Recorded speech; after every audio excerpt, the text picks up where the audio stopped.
ভিডিওটি সম্পূর্ণ সিরিয়াস পারপাসে তৈরি করা, সো ভিডিওটি শেষ পর্যন্ত না দেখে কেউ কোনো প্রকার মন্তব্য করবেন না এবং আপনাদের কাছে অনুরোধ ভিডিওটি শেষ পর্যন্ত দেখবেন এবং ভিডিওতে একটা লাইক করে দিবেন। ও আই সি। হ্যাঁ, আমাদের মনে রাখতে হবে নোবেল মানেই ভাইরাস, নোবেল মানেই অহংকারী, নোবেল মানেই ড্রাগ এডিক্টেড, আর নোবেল মানেই বোকাচোদা। জানি, আমিও সব জানি। যাই হোক, নোবেলের মতো কিছু বোকচোদ পোলাপান আছে যারা পারে না কোনো বাল ফলাইতে কিন্তু উঠে বসে আন্দার রাইতে। ওই ওই এটা কয় না কোনোদিন মনে মনে কবি শালা। সাদা বাবা পূর্ববঙ্গ, কাদিরি বাবা পশ্চিমবঙ্গ, পরানো বাবা আসাম, দালালো বাবা ত্রিপুরা রাজ্য, ফতে বাবা। গানটা মাশাআল্লাহ ভালো গায়। তাই তো বাপের আগে বাল ফালানো নোবেলকে নিয়ে আজকের ভিডিওতে খেলা হবে, খেলা হবে।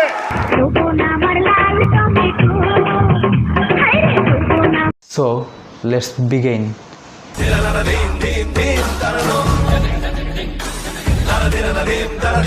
What's up everybody, this is Sai back with another video. So আজকের ভিডিওতে নোবেল করোনা ভাইরাস নোবেল ম্যানকে রোস্ট করা হবে।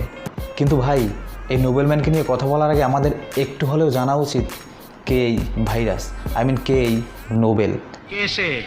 আমি নোবেল, আমি এখন আছি বাংলাদেশে। বুঝছিস তাই? সুটিয়ে লাল করে দেবো, নোংরামি বার করে দেবো। নোবেল মানে হচ্ছে নেক্সট উবার থেকে বাদ পড়া মাইনুল হাসান নোবেল।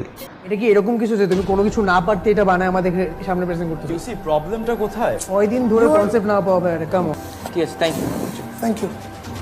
কিন্তু কলকাতার একটি টিভি রিয়েলিটি শো সারেগামাপাতে পারফরমেন্স করার সুযোগ পেয়ে ভাগ্য খুলে যায় মাইনুল হাসান নোবেলের। একদম ঢাকা বাংলাদেশ থেকে ওয়ান এন্ড অনলি নোবেল। তারপরে বাংলার কিছু গুণী শিল্পীদের গান কভার করে রাতারাতি হয়ে যান সেলিব্রিটি এবং মন জয় করে নিয়েছিলেন বাংলার অধিকাংশ মানুষের। সেই তুমি কেন এত অচেনা হলে, সেই আমি কেন তোমাকে দুঃখ দিলে, জানা ঝড়ে তোমায় হারালাম, মাথায় আকাশ ভেঙে পড়লো বাবা,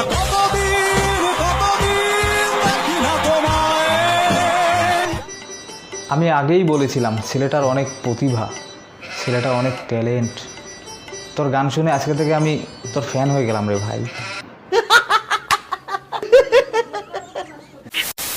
কিন্তু ভাই, খেলা এখানেই শেষ নয়, আসল খেলা এখান থেকেই শুরু হয়। বাংলায় একটা প্রবাদ আছে, সুখে থাকতে ভূতে কিলায়। ঠিক তেমনই রাতারাতি ফেম পাওয়া মাইনুল হাসান নোবেল হয়ে যান অহংকারী এবং রিসেন্টলি তার তামাশা গানের মার্কেটিংয়ের জন্য আইয়ুব বাচ্চু, জেমস এবং বাংলাদেশের কিছু গুণী শিল্পীদেরকে অপমান করে কথা বলেন এবং তারা নাকি গান পারে না, নোবেল নাকি তাদেরকে গান শিখাবেন। আরে ভাই, জেমস, আইয়ুব বাচ্চু এরা কি কোনো শিল্পী নাকি? হ্যাঁ, আমি নোবেল কলকাতায় গান গেয়ে এসেছি, পুরস্কার পেয়েছি, আমি হলাম বড় শিল্পী। হ্যাঁ, হায় রে নোবেল, আফসোস হয় তোর জন্য। সামান্য একটা গানের মার্কেটিংয়ের জন্য তুই এত নিচে নামতে পারলি? তুই তো যে প্লেটে খাবার খাইলি সেই প্লেটেই হেগে দিলি। এইটা নিয়ে তোমরা ওকে আর বেশি কিছু বলো না। No sir, no. সব কথার এক কথা হলো, এইসব কন্ট্রোভার্সি ক্রিয়েট করে তার গানের মার্কেটিং করাই লাগবে। ঠিক কিনা?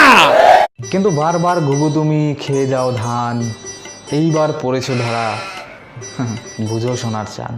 বুঝলে বুঝপাতা, না বুঝলে বাই দ্য ওয়ে, নোবেলের ওইসব উস্কানিমূলক ফেসবুক পোস্ট দেখে আমার মনে হলো নোবেল ড্রাগ এডিক্টেড, নয়তো অহংকারী। আর যদি অহংকারী হয় তাহলে অহংকার পতনের মূল, সোজা হিসাব।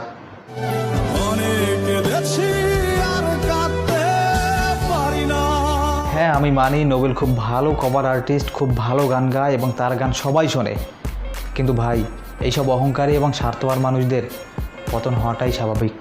কথা কি ক্লিয়ার না ভেজাল আছে? সো ভাই, আসুন আমরা নোবেল করোনা ভাইরাস থেকে দূরে থাকি, নিজেকে নিরাপদ রাখি, আমাদের পরিবার এবং বন্ধুবান্ধব সবাইকে নিরাপদ রাখি, আর মানুষরূপী নোবেল ভাইরাসটা নির্মূল হওয়া না পর্যন্ত সবাই তাকে আনসাবস্ক্রাইব করি। সো দেখা হচ্ছে পরবর্তী ভিডিওতে নতুন কোনো বিষয় নিয়ে।